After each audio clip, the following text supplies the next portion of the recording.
Vitriform has been doing really, really well lately, man. He's been putting in so much work just behind the scenes. He talked to me about all the hypothetical things that he's just been, you know, converting into what he calls reality. And he got, I think, top 5, if I want to call it, maybe top 3 at the amateur bracket.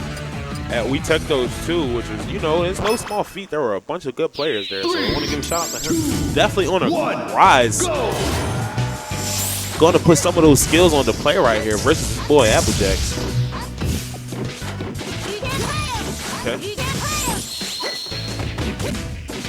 So just a, you know, standard neutral starting off between these 2 players. Applejacks declaring his space with that PK fire, just, you know, trying to set the tone of the match, not let Vitriform get comfortable, which he has shown over the past couple of weeks. He's very, very relaxed when it comes to setting the pace on his own standards. But Applejacks not only getting him with those PK fires, but also managing to stay in his face and control the pace of the match right now, which is, I think, pretty good for him. Oh, down to up. You get kicked, and then the head just explodes on you, man. Got to keep the Tylenol PM with you. Good stuff right there, trying to trade Zelda's up B with his PK fire, but just missing it. Vitriform doing a good job staying out of those frames. And that's right there, elongating his dense fire. Zelda's side B right there to stay out a little bit longer to make sure Rooster has to pick a different option other than the best and most safe one, which he wanted. Good fair right there. It's going to stop Vitriform's attack, but the down smash, and I think that is a 4-frame down smash. Correct me if I'm wrong, stream, right? Yep, ain't nobody here, so I'm going to go along with that. 4-frame down smash from Zelda. Pretty darn fast move. All right, so we're back in neutral for both of these players, which I would assume favors Ness by the slight. He's more able to apply his projectile pressure to Zelda, and what Tristan is all about is using that dense fire to set the stage and that intimidation. He just gets scared by it right there, not recognizing he uses Ness's down B to not only get rid of the attack, but also get some percent back on his stuff. So look to him to start using that, or Vitriform is going to do what he's doing right now and keep applying his pressure to. Oh! Gotta hurt. Definitely gotta hurt right there. What started as a very even matchup, even in Applejack's favor at one point in time, it swung heavily the other way. Using that neutral B right there to, you know, cause some distraction, some confusion in the world. Okay, nice DI on the down throw. Okay, you show him, Applejacks. I'm saying you brought your milk today. One of Vitriform's favorite setups right there is forward throw when he has the dense fire in front of you. What it does, if you DI Zelda's forward throw toward them, you're setting yourself up for one of those right there, a hefty lightning kick. And Vitriform showing his dominance right there, man. Like I said, that setup, if you watch some of his matches, you'll see him go for that a lot, just because it makes him feel safe. It's cool. And it's hella cute. You can't forget that, yo. The attractiveness value of a combo is important these days. You know what I'm saying? The aesthetic, as we like to call it. Going to a game 2.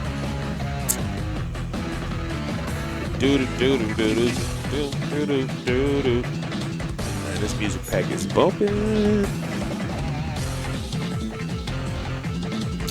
Are we seeing a character switch? I think we are from the side of Applejacks. We got a classic battle right here. Triforce.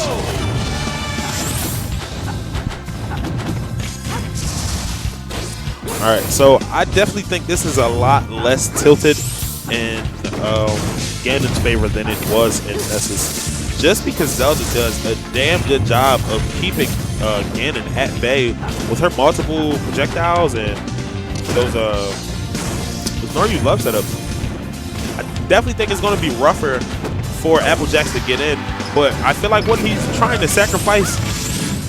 Oh, if he would have floated right there, he could have got that little bit of extra length that allowed him to get back to the stage. But good stuff from Vitriform right there. We ain't having none of that shit in my house. Get the hell out of here.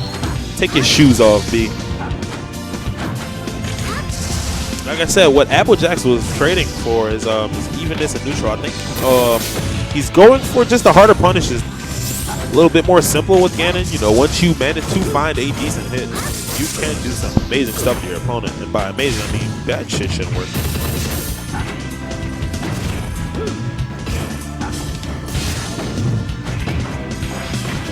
Okay, get the choke slam right there. Let's go, McFoley. Oh, and that second time again. I don't know if he knows that you can use Ganon's new additional float, his neutral B, which used to be the Warlock Punch. Is now not only a reflecting cape, but in the air, it allows you to float for a couple of seconds. It's really good if you can B-reverse it or just use it to extend your second jump range to get back into a position where up B is going to connect you to the stage. But just showing his familiarity right there, and that down air to up air combo, make the booty go up down.